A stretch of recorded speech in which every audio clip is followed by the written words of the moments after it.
அஸ்ஸலாமு அலைக்கும் வரஹ்மத்துல்லாஹி வபரகாத்துஹு. அன்புக்குரிய சகோதரர்களே, அருமை சகோதரிகளே, தமிழில் சொல்லுவாங்க தெரியுங்களா, கொடுக்குற தெய்வம் கூரையை பிச்சுக்கிட்டு கொடுக்குன்னு சொல்லுவாங்க. நீங்கள்லாம் பார்க்குறத பார்த்தா எங்கெங்க கூரையை பிச்சுக்கிட்டு மழை துளி தான் பெய்யுது, மழை பெஞ்சாதான் மழை கொட்டுன்னு கொட்டி சில சமயங்களில் கூரையை கூட பிச்சிருது அப்படின்னு பார்க்குற மாதிரி தெரியுது. இல்லைங்க, நிச்சயமாக அல்லாஹ் கொடுக்க நாடினால் எப்படியும் தருவான். ஒரு நிகழ்ச்சி, நபிகளின் காலத்திலே நடந்த ஒரு நிகழ்ச்சி. நபிகள் ஸல்லல்லாஹு அலைஹி வஸல்லம் அவர்கள் வீட்டுக்கு வருகிறார்கள். ஒரு வீட்டுக்கு விருந்தாளியின் ஒரு சில நபர்கள் விருந்தினர்களாக நபிகள் நாயகத்தினுடைய வீட்டுக்கு வந்திருக்கிறாங்க. இப்போ நபி ஸல்லல்லாஹு அலைஹி வஸல்லம் அவர்கள் வீட்டுக்குள்ளே தன்னுடைய துணைவியார்கிட்ட கேட்குறாங்க, ஏதாவது இருக்கா? நம்ம வீட்டுக்கு விருந்தினர்கள் வந்திருக்கிறாங்க. விருந்தினர்கள் என்பவர்கள் அல்லாஹுவின் அருளை கொண்டு வருபவர்கள். எனவே அவங்க வர்றதை பிரியப்படணும். வந்துட்டாங்களே அப்படின்னு சொல்லி கையை பிணையக்கூடாது. வந்தால் அவங்களோட சேர்த்து அல்லாஹ்வின் அருளும் நமக்கு வருது. அந்த புரிதல் ஒவ்வொரு முஸ்லீமுக்கும் வேணும்.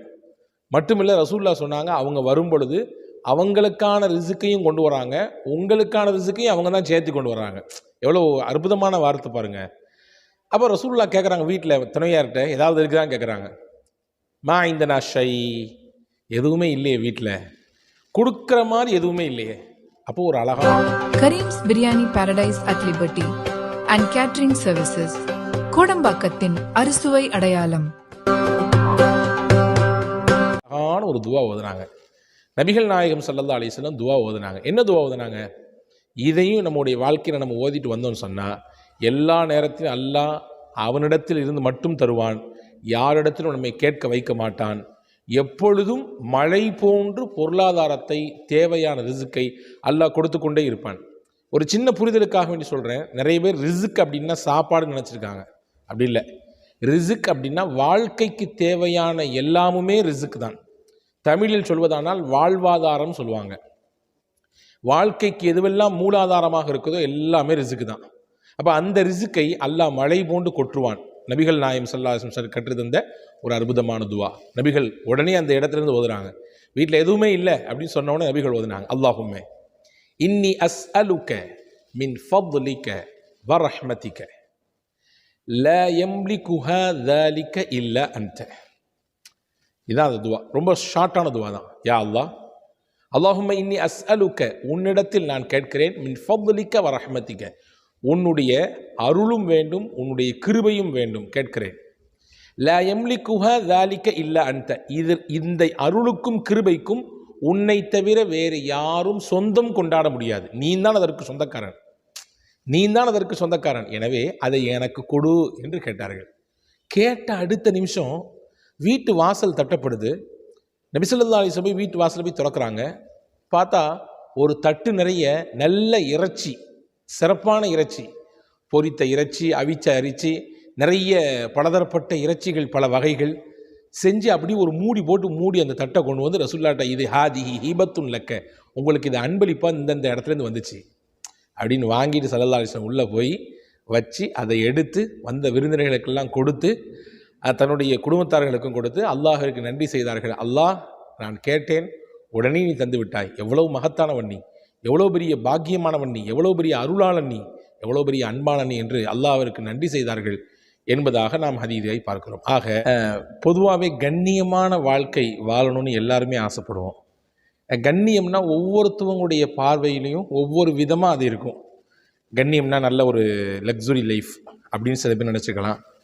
இன்னும் சில பேர் நமக்கு நினச்சதெல்லாம் கிடச்சிடணும், சமுதாயத்தில் ஒரு அங்கீகாரம் பெற்ற ஒரு நிலையில் இருக்கணும் அப்படின்னு சில பேர் நினச்சிருக்கலாம்.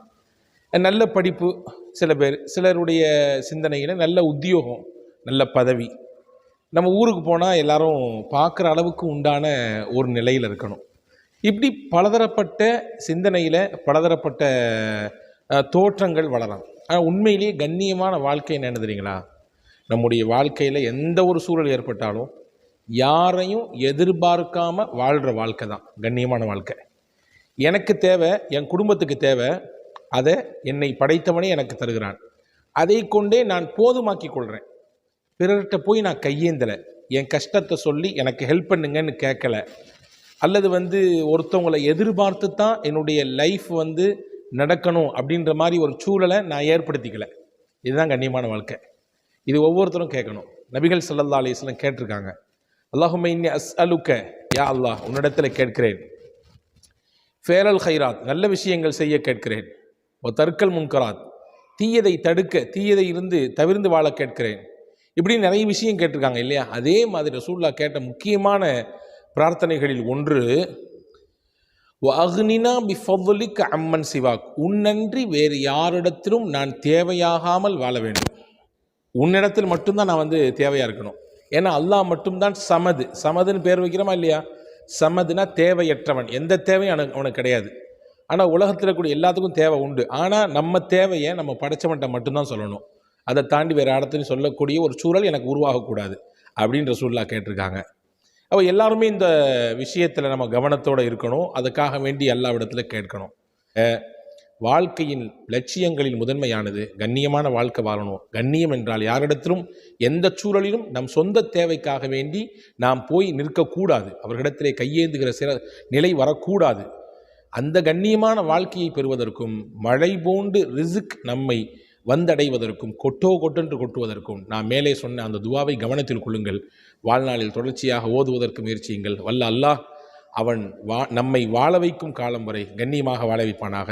தன் அருள்மறையில் நம் யாவரையும் நினைய வைப்பானாக. வஸ்ஸலாம். அஸ்ஸலாமு அலைக்கும் வரஹ்மத்துல்லாஹி வபரகாத்துஹு.